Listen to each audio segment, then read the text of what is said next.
Okay, so Kirchhoff's laws, right? This one states that if you make a loop in a circuit, so if you've got a circuit that's like, you got a resistor and another resistor, you could actually use this to solve. Let's say you got 12 volts or something like that, and you got 3 ohms, and let's make this 1 ohm, right?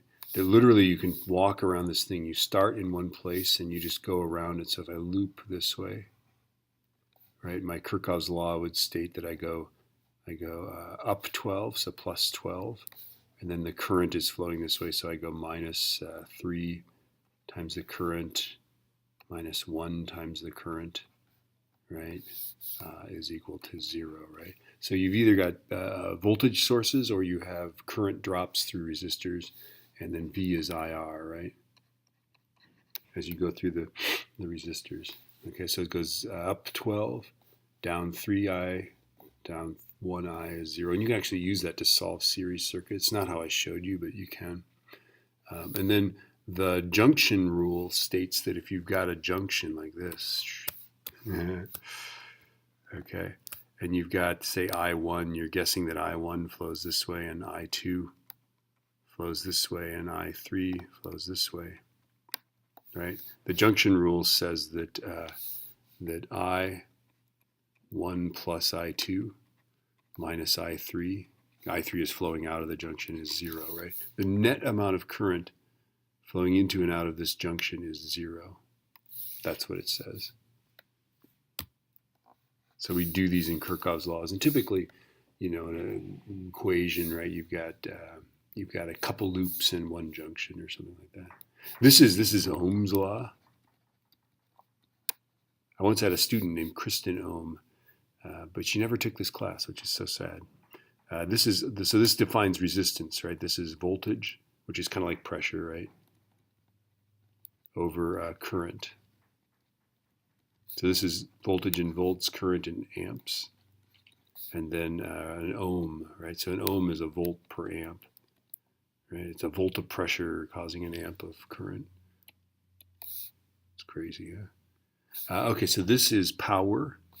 This is electrical power.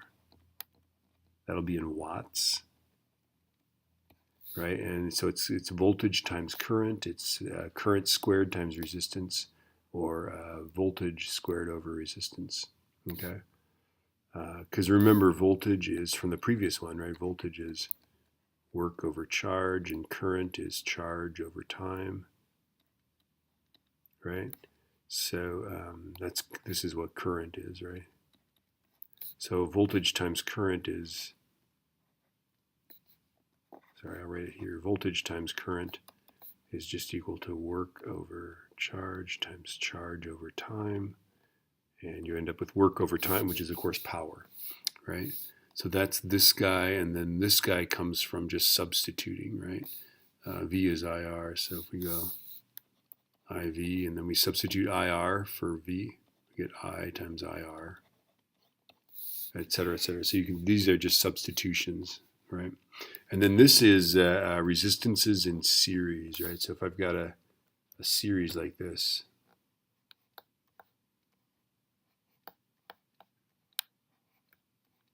right? If I've got 1 ohm and 2 ohms and 3 ohms, we just add them all up, right? And then this is series, so we don't joke about that, right? This is parallel. For parallel, the parallel circuit would look like this. It's like, all right, and then you've got resistor. Right, so this is 1 ohm, 2 ohms, 3 ohms, etc. Right, you would add them up like this. So that's parallel. This guy is our resistivity. Oh wow, look at that. Is that what it is?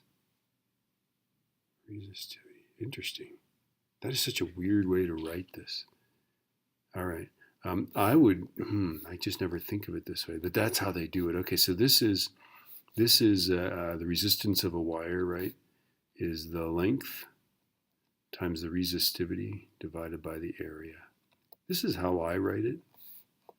But this is how they're doing it. This is interesting, right? So this is a wire. We've got a cross-sectional area of this thing, right? So this is our area, right? So there's our area. It has a length, right? And then it has this guy here is our intrinsic resistivity, and these are quite small, okay? Because the standard would be 1 meter long and 1 square meter in area, right? So it's going to have almost no resistance, right? So this is a very small number, but this is how you compare, say, copper to gold and show that copper doesn't conduct quite as well as gold. Anyway, yeah, there it is.